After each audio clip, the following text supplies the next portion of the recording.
Hi, in this set of tutorials we're going to learn how to create vector graphics. And the way we're going to do that is the way a lot of us start learning how to draw, and that is by tracing. So we're going to take this auto here, this car, this Maserati, and we're going to trace it, and by doing that we're going to learn how to use the pen tool in Photoshop. Now this tool is not as sophisticated as it is in Illustrator, and some people hate it in Photoshop. But I think it's really to your advantage to learn how to use it in Photoshop, because you can use it in combination with raster-based images. And the difference is raster-based images are pixel-based, so that's what photographs are. This is a raster-based image. It's made up of pixels. Vector images, on the other hand, and here's a vector copy of the same image that I created. Vector images are made with fill layers and using paths which follow a graph that is built into Photoshop, and also uses Bezier curves to create the curves. So you're basically graphing points, and then those points are being filled with pixels. The advantage is that they're not resolution dependent, so we can take smaller stuff and make it bigger, and it's really easy to change colors and stuff like that. The problem is it doesn't look exactly like a photograph, but as you can see here, you can get it looking pretty close. And using a combination of Photoshop draw tools and some of the raster-based tools like dodging and burning, and also using a combination of brushes, we can get pretty close to the look of an actual image, and then also be more flexible in what we do with it. So I'm not going to have you create this car here. This would be overwhelming. This is something that you would do if you were advanced, but I do want to give you the option to take this as far as you want. So I'm going to show you some basics. I'm going to have you go through the basic parts of creating or tracing the body. We're going to cut out the windows. We're going to do little basics on the wheels, but nothing as complex as this unless you really want to do it. I would hope that you take this as far as you want to go with it. So challenge yourself, or just do the basics. So we're going to start out with this image here, and before we start creating layers, we're going to create a folder. And the reason why we want to do this, and down here is the folder button, and it's called a group, and we can call this group whatever we want, but the reason we want to do this is so that we can trace over the image and also have the image on top of our trace while we're doing it, so it's going to be easier to see. And you'll see how this is going to be an advantage as we start going through here. So what I'm going to do is I'm going to change the blend mode in order for this to work to color. Now the group, everything that's inside the group is going to be, or in the folder, is going to be using this color blend mode. And so now I can start my creating my first layer here, and I'm going to show you a couple different ways of using the path tool here. So first of all, the pen tool is right here, and it looks like an old-fashioned fountain pen. And when we click on this tool here, we'll notice that we have some options up here. And the most important options to us are whether we want to create a path or we want to create a shape. And for the most part, it's kind of useless to create pixels, because once you create them, you can't really edit them. So I never use this pixel option, and most of the time just use shape and path, depending on what I want to do. So if I want to create a shape like I was tracing, like I showed you the other image, what I want to do is create a shape, and the shape actually looks like this. So when we create a shape, it actually creates a path and also a fill. So this fill is pixels, it's colored pixels, and we can change what color we want those pixels to be. So if we double click on the shape here, I can change the colors of the pixels. Now if I just draw a path, I need to put that path on a regular layer. So I can't put it on the shape layer here. I would have to create a regular layer, and I can then create a path. You know what I'm going to do is I'm going to create another, I'm going to duplicate this so you can see this better. Yeah. Turn off this layer here. And then what happens when we create a path is this. So unlike the shape layer that I just made, when I create this path here, watch when I turn off the visibility, there is nothing there in this path. Okay, it's just points on a graph. And there's a couple things I can do with that. If I wanted to, I can fill it. I can fill it with pixels, just like this did for me, or I can do what's called stroking. And with the stroke, you actually follow the path with whatever brush tool you want to use.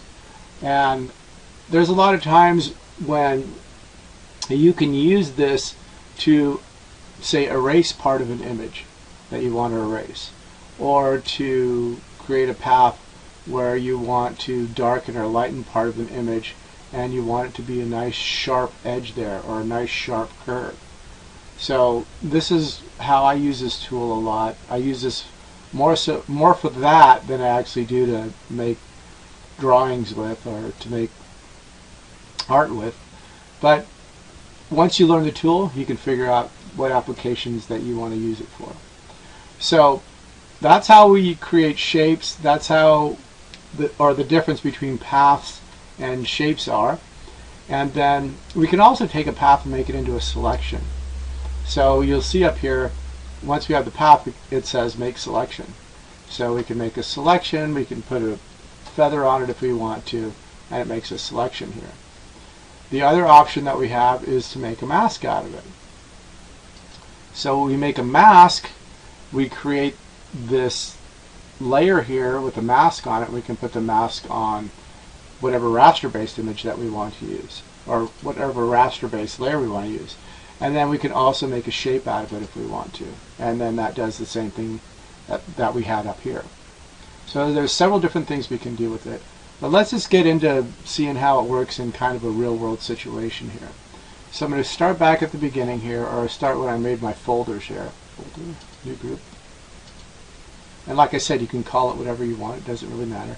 But you want to make sure that you have the color blend mode set. So what I'm going to do here is I'm just going to trace around this whole thing here. And there's different types of anchors that the tool is going to make. There are straight anchors that the pen tool makes, and there's also curved anchors. To start out with, we just want to make straight anchors. And I just want you to do this because it's the easiest way to kind of learn the tool. Every time that you see a curve or an arc, you're going to make an anchor. So I'm going to start by clicking here. Actually, I'm going to do this at the end here. We'll start over here. Then I'm going to click here. This is the middle of an arc here. And then I'm going to click at the end of the arc. And I can see as this starts to curve up here, I'm going to want to put one here. Or if I want it to be a straight line, I just put a straight path to the other end here. I'm going to put one here. And I'm going to put one here. And here. This looks pretty straight. So you can probably put one here, and then this is a big curve right here, so I'm going to put this right up here, and then right at the end of that curve. And again, how much detail you want to put in this is totally up to you. If you want to start getting more detail in it, then you can always zoom in. And this will help you, like you want to get the tail light part here. Back to the pen tool. So click here, and I'm just going to click around. So if I want this curve at the end here, I'm going to have to stop my straight line here and then put a curve in the middle here, and then this is going to be another curve right here, so I'm going to start another one here. I'm going to end that here, put one here. This is curved, so I'm going to put one in the middle, and probably one here would be a good idea, and then end this here. I want to go ahead and trace the tire. So let's go ahead and include the tire in here. Don't worry that this is triangular right now. We're going to fix this. Okay, we're going to add curves where we need to add curves. I'm not going to include the shadow here. So I'm going to stop, or I'm going to bring it back up here. And again, you can see this is much easier as I am zoomed in. I'm going to put one here because this is kind of curved here. This is not really a straight line. Put one there. Down at the bottom of this tire here, up over here. I'm going to follow the spoiler around again. This is curved here, so I'm going to put an anchor there. I'm going to put one here because I want to curve this around here. I'm going to put one in the middle of that, one there, one in the middle here, and then I'm going to reconnect. So I'm connecting the dots here to the last dot here, and you'll notice the cursor turns into the pen tool with a little circle in the bottom right hand corner. So that's closing the path. I'm going to click that, and now my path is closed. Now if I turn off my background layer, I can see, oh, you know what? I made this into a path. Okay, you don't want to do that. You want to make sure that you start out with shape. But that's okay. I'm going to go ahead and then convert this path into a shape. And if you did it, you can do the same thing. So this is now a shape, and I can turn off the background layer. Before I do that, I'm going to zoom back out again. So double click the hand tool. I don't know why that didn't, oh, I double clicked the magnifying glass. So let's turn off the visibility of the background layer, and we can see this is what we got here. Okay, so this is the shape we drew, and it's pretty much the basic shape of the car, and I did it pretty quickly. It wasn't really difficult to just click around there. Now I want to make this black, so I'm going to change the color by double clicking in here, and then I get the color picker up. And then I'm just going to go ahead and select black here.